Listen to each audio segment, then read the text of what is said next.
Hey everybody, it's your girl Rudi. I'm here to talk to you today about saving, specifically how I went from making 20K a year to saving over 20K a year. If you look over here to my side, this is a quote from me specifically, my new movement, hashtag Rudi said it. So to begin, it states, I am not here to teach, I am here to enlighten. The power is already within you. Literally, everything I'm gonna show you today, you're gonna realize that anybody can save. Just watch my concept. But before I do begin, I do want to mention that if you come from a background, anything similar to mine, and growing up in poverty in a lower income neighborhood, or coming from a single parent household, or a household where one or both parents were immigrants, I do want to say that it's not your fault that you don't know how to manage money or anything about saving. It's definitely not your fault. It's all systematic. It's a capitalism. The society is based on capitalism, and I'm gonna show you some ways to use a consumer mindset to your advantage to get ahead. But before I begin speaking, I'm gonna do the actual mathematical breakdown of where I begin and where I'm at now. But just to give you a little brief overview of me, I moved down to South Florida back around 2013. I had a broad degree from a major university. And it's funny how the universe worked because I graduated college and I was only making $20,000 in my first couple of jobs, and I owed $20,000 in student loans, and on top of that I had a credit card. So just thinking about my background that I came from, to me it was really important to get that debt off my back, because I seen it as people who never went to college, they're more ahead of me than somebody who actually went to college. And so I was working for Discover Card, paying off the Discover Card, and had $20,000 in student loans, and was only making $20,000 a year. So I came up with my own budget plan at this time, where I said, okay, I capped my rent off at $500 a month. $500 a month, and at that time $200 for food, which I wish it was still that way, but it's not. $200 for food. And then my credit card, I cannot remember because this was years ago, but I'm gonna give a rough estimate of $50 that I was paying towards that with interest, and we'll talk about that later on, how I won't ever pay interest on the credit card again, and I don't. My phone at that time, I was pretty cheap. I had Metro, I think, $50 a month. And then, let me see, so that was pretty much just everything. Student loan, the main thing. Student loan at $100. So after taxes, I was making about $11 an hour after taxes. I think I was making about $1,300 a month. So these bills equated to $900 a month. So here it is, I have $900 a month. And this is what I did in my head, but for you guys to visually see it, I have my checking and my savings. So out of the $900 every month, well, every 2 weeks, I would put aside $200. So I'm saving $400 that month. And then in that year, because it's paid on a 52-week period, so times 13, 48, 52. I saved about $5,200 in that first year. So my calculations was, okay, I have 20,000 student loans. If I'm saving $5,000 a year, it's gonna take me roughly 4 years to pay this off. So I said, okay, I can't take that. I can't continue, living on like this. I didn't have a car at that time. I was riding a bike or walking to work, and I was okay, I eventually need to learn how to drive. In Florida, you need a car. So from there, what I did is I started applying to jobs. I'm like, okay, anything's better than 10, 11 an hour. So what I'm gonna do from here? So that's the first part of my budget. What I did, I got a job that was paying me $15 an hour. So before I go further, in order to do this concept, one, you have to have a lot of discipline, and two, you have to have a goal. My goal at that time was to pay off that credit card that I had and the student loans. So when I made the $5,000 the first year, I went ahead and cashed out on the credit card, and then I went ahead and bought a little car, I got my license, and I went ahead and bought a little Honda Civic for about $2,200. And so I had got that car out the way, so I'm like, okay, I need to pay off the student loans still. So what I did was a $15 an hour, take away the $11 an hour that I was making an extra $4 an hour. And then when you do that times 40, that's extra $160. And then when you do this is all doing all in my head in my calculator. So yeah, extra $160 a week times 4 is an extra $640.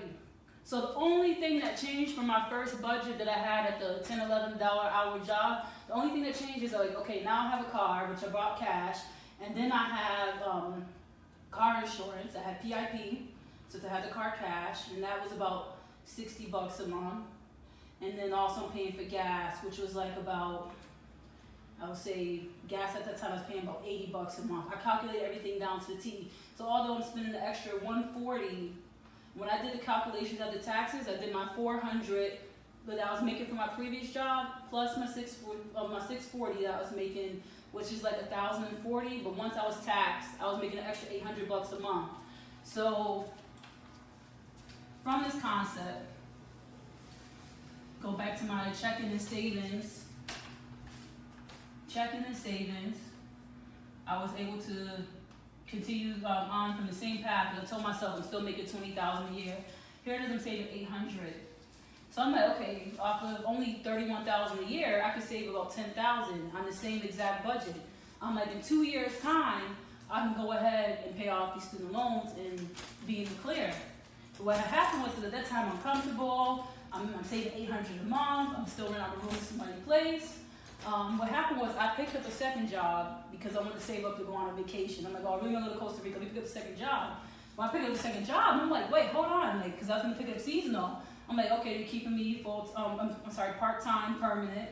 But that second job, in 1 month time, I was able to bring in an extra $1,000 a month.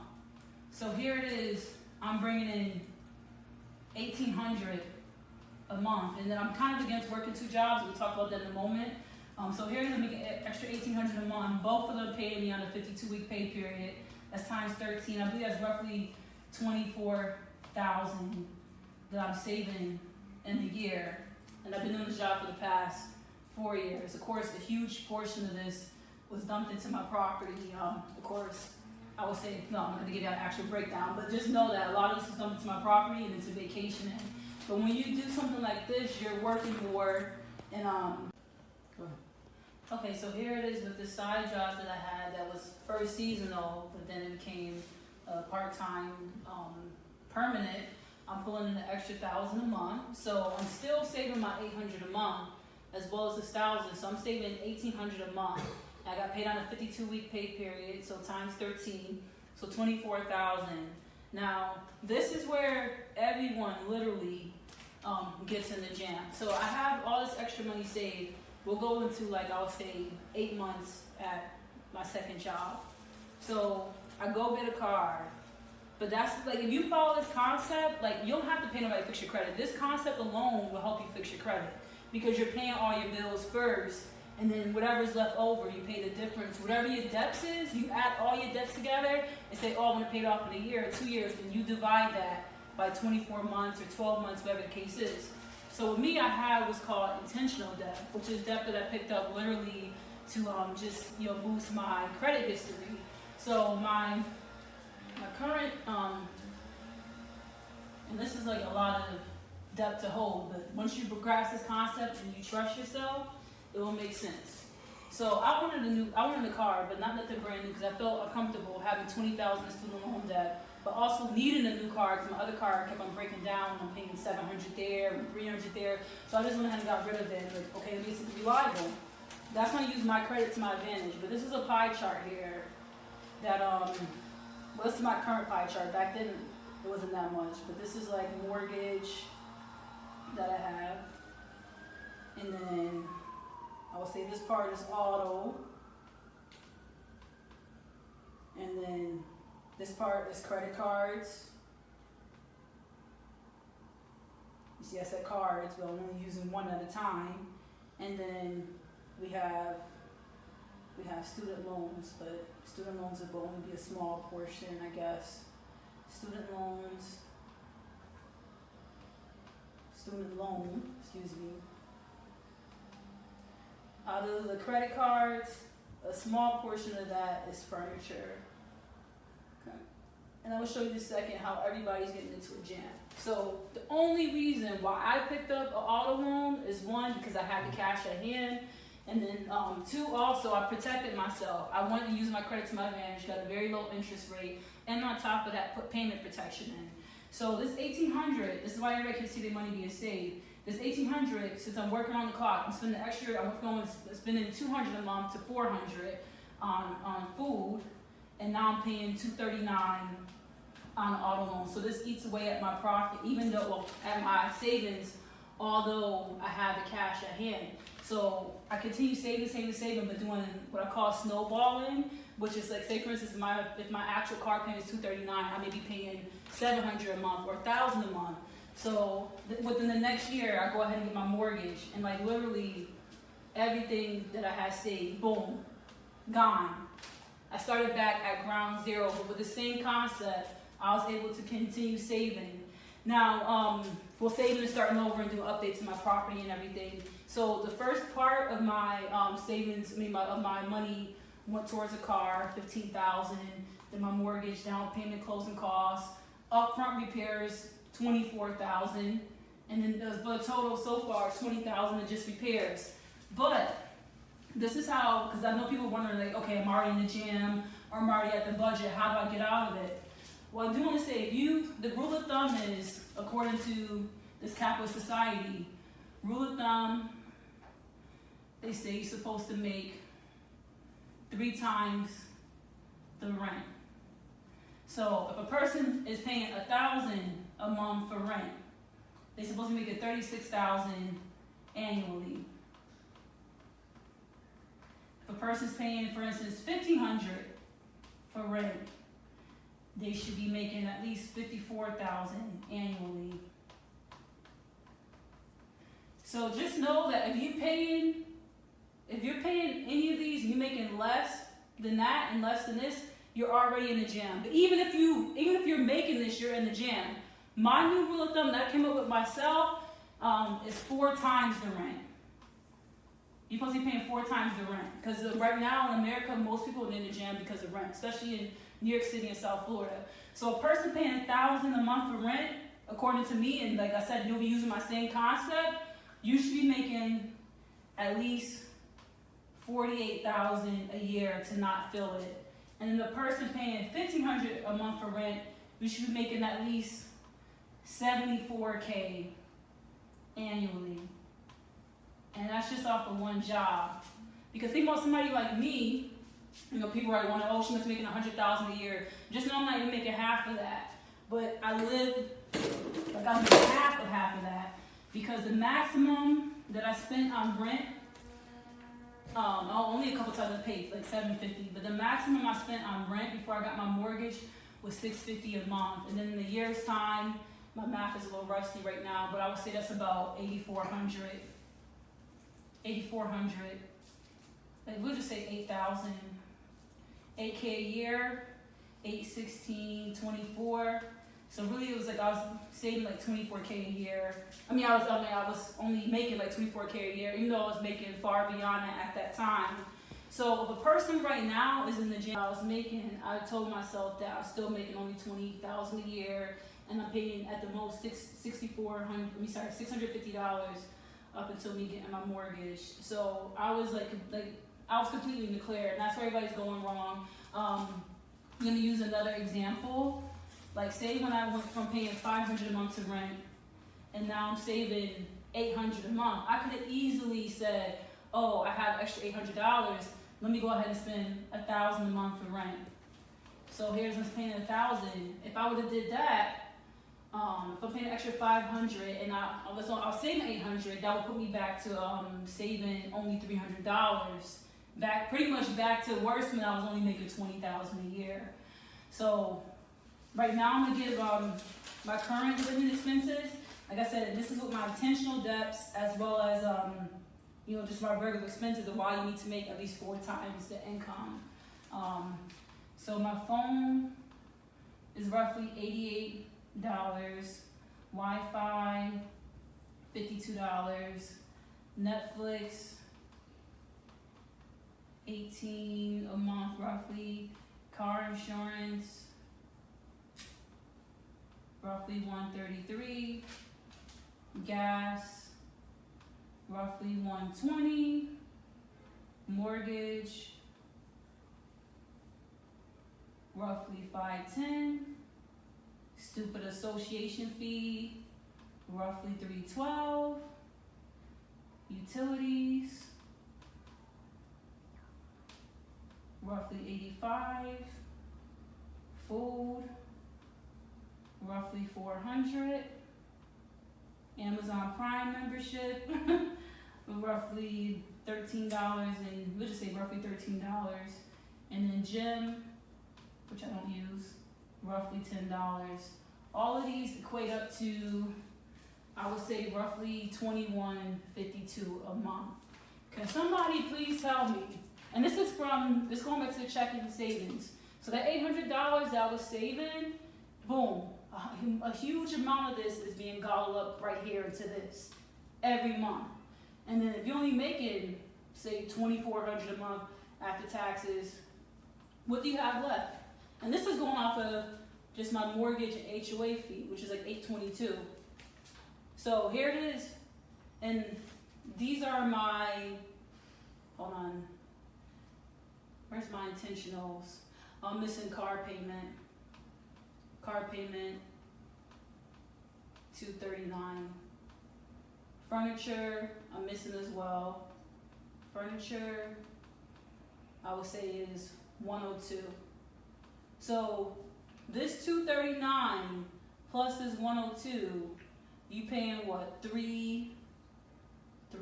My math is terrible right now, like $341. Plus full car insurance. Remember, I call these my intentional debts, meaning I had the cash handy and I went ahead and picked up the debts myself.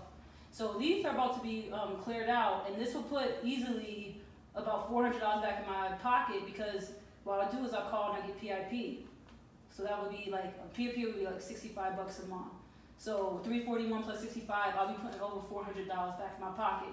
But even with me having all these expenses, I'm making I still have this extra $1,000 a month. Now remember, I'm making around, I'm not gonna say the amount I'm making, but around $50K a year. So picture if I just was working one job and I had all of these to pay. This is how everybody's getting into a jam, because they're not being honest about what they can really afford. Because once you throw out all these extra expenses, that's when it really comes into how much could you really afford. So, for instance, I rent out my guest bedroom for $700 a month. I don't say, oh, I have extra $700 a month, let me go out and just spend it because I have extra money. No, what I do is I do the so you can look it up, snowball method, which is like you literally paying. So my car, okay, I'm about to finish up paying my car. I'm paying, $239 a month, but also saving here to do my updates. $10,000 for a kitchen, $4,000 for floor, whatever the case is. I'm saving down here, but I'm getting right to the nitty gritty with my main income or whatever. So that $700, I start hitting these right away. Because these are, all of this is unnecessary, really. I don't have cable on here, as you can see, but even without cable, like, look how much I'm spending in a month. So I start hitting these to pay this down, and I'm almost done updating my place. I take the extra money, I continue saving it along with this to go towards doing updates. So my main thing is, if you're in a jam right now, the best way to get out of the jam, because it honestly takes time, is one, either like doing like I do, pick up a second job, and then also like just like pretty much monitor your spending. There's this new app out called Truebill. I never used it, but I heard of it, and it helps you come up with a budget. But the reason why I was able to continue saving this $1,000 a month, or even like throwing all the money into updates in my place, I think so far like $20,000, that doesn't include the furniture or whatever, is because I told myself that I had that same mindset that I'm only making $20,000 a year. So literally going from $20,000 to $30,000 to $40,000, whatever the case is, I told myself $20,000 a year. I stick to my budget, and the only time I went out of it was when I went and brought my property. Going back to what I was saying before at the beginning of the video, it's all systematic. As far as saving and spending, it's all psychological. And the best way, as I stated before, to break out of that is sticking to your goal. And I tell a lot of young people, especially fresh out of college, stay home as long as you can. Because even with my method that I was doing with the checking and savings, $20K a year I would already had. If I was paying $500 a month for rent, I saved like $5,000. I would have had 11 grand saved up. $30K a year, I'm saving like $10,000. I would have had about $16,000 saved up. And I would say roughly around $35, $36 a year, I would have had my $20,000 mark. But since I didn't have that luxury, I had to work that second job to pull in the extra savings. Now, people are like, oh, Rudi, not everybody is as lucky as you to be able to save like that. But honestly, if I have a goal and I have something that I really want to do, what I would have did when I was back making the $15 an hour or whatever at that time, what I would have did is I would have sat there, Probably did that for a full year because I never really got to do it for a full year. Even though in that time I got a raise and a bonus and everything, my income has increased. But what I would have did is I would continue saving that $800 a month. In a year time, I would roughly save about $10,000. From that, if I have $10,000, what is it for me to take $2,000 from that, or $2,000 or less, and go on investment certification? Because that would have been the next step. I would have got a certification, and also I would have started applying for other positions in my company. Also taking the skill set that I learned and taking that to another company. And that's a lot of that's what I see a lot of people go wrong. They stay in a job, they get comfortable. No, you have to keep on moving. If you make it 10 an hour, you move to 15. Make it 15, you move to 20. You need to keep on, building on your skill set and switching jobs and demand a higher pay. Don't ever go backwards in pay. And I feel a lot of millennials who don't know what they want to do, they just, they stay in the same spot. You stay in the same spot, or they just bounce around, but they pick up whatever type of pay. Always aim for higher pay, get certifications. Also, you find ways to cut spending, in general. When I was saving, this type of money or whatever, before I got my property, nobody never knew I had the type of money on me in my savings because I would walk around looking like this. So I'll be plain, and if you watch me close enough, you probably think I was homeless because a lot of nights I would knock out with my car. I would sleep in my car because I was too tired to drive home. Even one time, I stuck to my budget so tight that I got an opportunity to stay with somebody for a few months for free. Of course, I paid them something, but I had an opportunity to stay for free. The room was not furnished. And I did a calculation in my head, okay, if I furnish the bedroom, that's $1,500. Oh, nope, I'm not doing that, goes away from my budget. What I did, I got an air mattress, and I slept on that air mattress, and I went to work my 2 jobs, saving $1,800 a month, because I stayed to my goal. So the main thing is you have to have determination, you have to practice humility, I guess that's the best word to use.